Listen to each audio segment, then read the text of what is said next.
Good morning children. Hindi grammar में हमने अपना चैप्टर नंबर 5 नाम वाले शब्द मतलब की संज्ञा कल पढ़ा था। इस चैप्टर में हमने ये देखा था कि जिस किसी भी व्यक्ति, वस्तु, प्राणी, स्थान या भाव, इन सबको हम किसी नाम से पुकारते हैं, समझ में आ रहा है, किसी शब्द से इनको संबोधित करते हैं, तो वो नाम या वो शब्द संज्ञा कहलाता है। अब नाम किसी भी चीज़ के हो सकते हैं, जैसा कि मैंने अभी बताया, व्यक्ति, वस्तु, प्राणी, स्थान, भाव, इन सब के तो नाम होते ही हैं। साथ में नदियों और पर्वतों के नाम होते हैं, दिन महीनों के नाम होते हैं, किताबों के नाम होते हैं, झरनों के नाम होते हैं, देश के नाम होते हैं। मतलब किसी भी चीज़ को अगर हम किसी नाम से बुलाते हैं तो हम उसको संज्ञा बोलते हैं, इसीलिए संज्ञा को नाम वाले शब्द बोला जाता है। तो चलिए आज हम इस चैप्टर की एक्सरसाइजेस सॉल्व करते हैं। पहली एक्सरसाइज है कोष्टक की सहायता से रिक्त स्थान भरिए।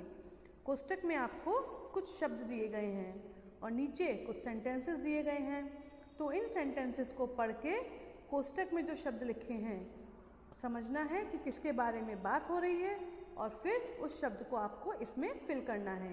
तो पहले हम शब्दों को पढ़ लेते हैं। मोची, माली, डाकिया, कुम्हार, किसान, मिस्त्री। ठीक है, अब हम शब्दों को देखते हैं, पहले वाक्यों को देखते हैं। यहाँ एक चित्र बना हुआ है, हर वाक्य के पास एक चित्र बना हुआ है, उसी से रिलेट करता हुआ सेंटेंस लिखा है। तो पहला वाक्य क्या है?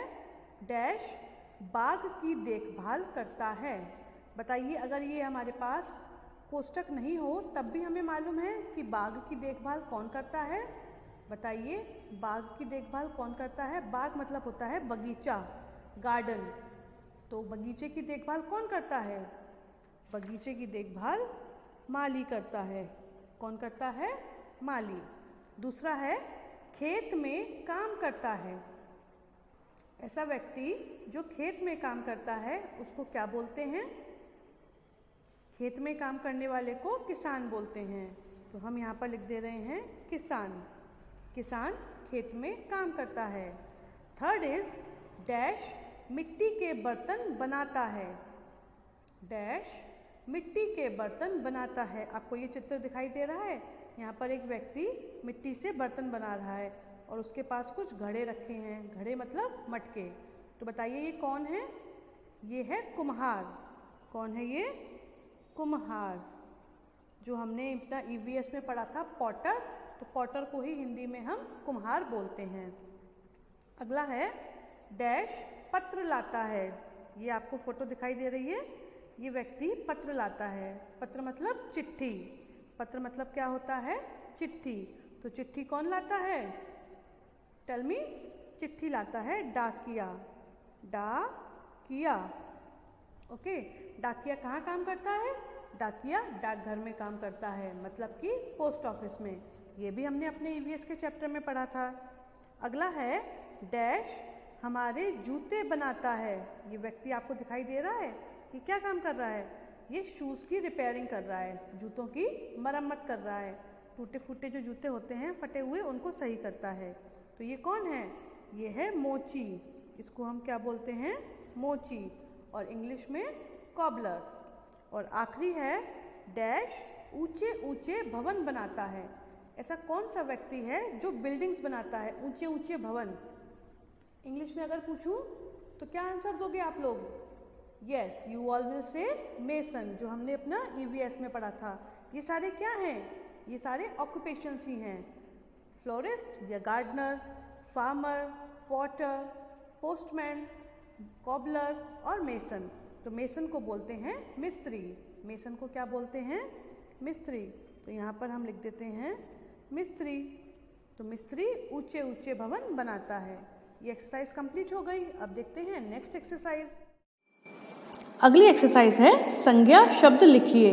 यहाँ पर कुछ आपको हिंट दिए गए हैं जिनको पढ़कर आपको उनके आंसर्स लिखने हैं। जैसे 3 शहरों के नाम, 3 जानवरों के नाम, 3 फूलों के नाम, इमारतों के नाम, देशों के नाम और वस्तुओं के नाम।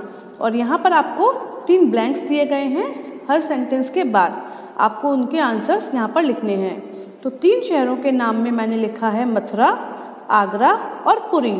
आप चाहें तो और भी कई लिख सकते हैं, फिरोजाबाद, टूंडला, शिकोहाबाद और एटा, इटावा, इलाहाबाद, कानपुर, लखनऊ, फर्रुखाबाद, बहुत सारे शहर होते हैं।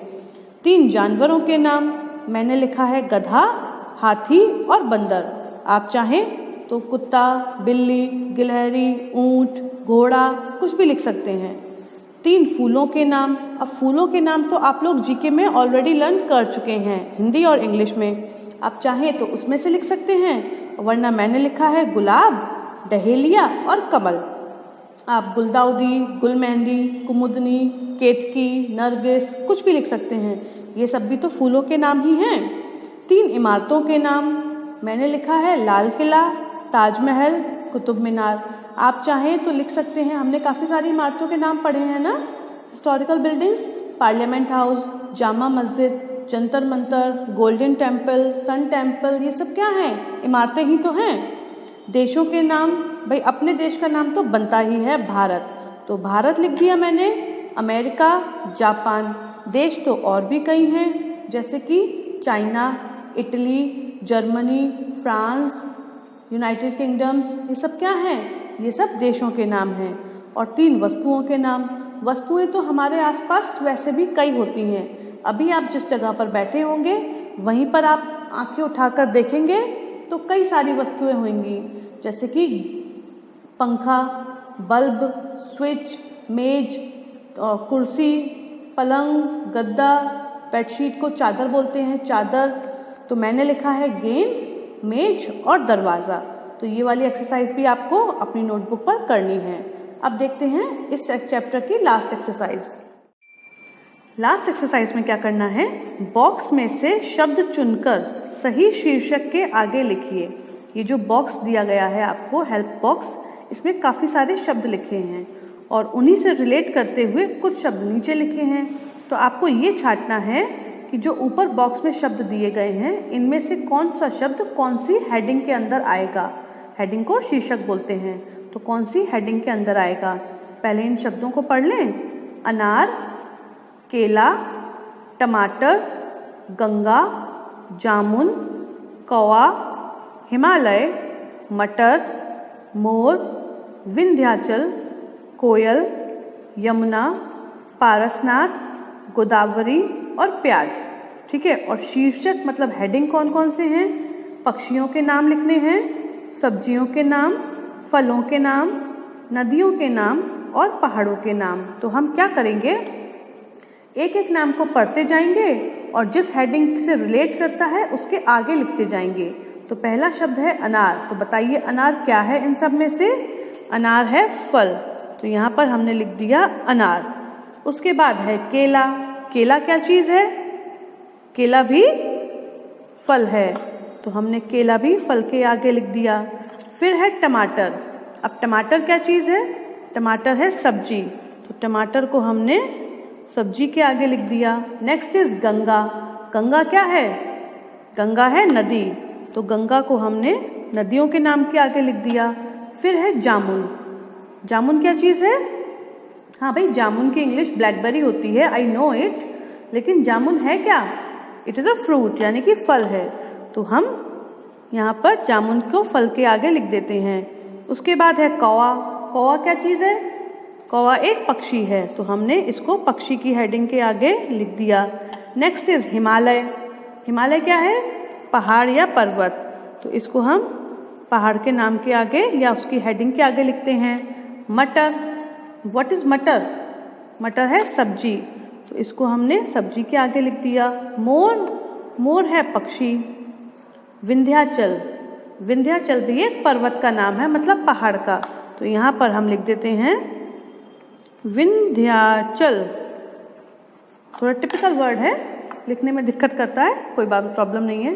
हिमालय और विंध्याचल। उसके बाद है कोयल, कोयल क्या है, कोयल है पक्षी, तो इसको हमने लिख दिया पक्षी के नाम के आगे। यमुना, यमुना एक नदी का नाम है, तो इसको हमने नदी के नाम के आगे लिख दिया। Next is Parasnath. अब ना व्हाट इज पारसनाथ, ये भी एक पहाड़ का नाम है, तो इसको हमने लिख दिया पहाड़ के आगे पारस नाथ। ठीक है, फिर आता है गोदावरी। गोदावरी भी एक नदी है, तो हमने गोदावरी को लिख दिया नदी के आगे, और लास्ट रह गया प्याज, इसको हमने लिख दिया सब्जी के आगे। तो हमारे क्या क्या ऑप्शन हुए? पक्षियों में हुआ कौवा, मोर और कोयल। सब्जियों में हुआ टमाटर, मटर और प्याज। फलों में अनार, केला, जामुन। नदियों में गंगा, यमुना, गोदावरी। पहाड़ों में हिमालय, विंध्याचल और पारसनाथ। ओके, तो ये तीनों एक्सरसाइज आपको अपनी नोटबुक पर साफ हैंडराइटिंग में, आई रिपीट, साफ हैंडराइटिंग में करनी है। Okay, good bye.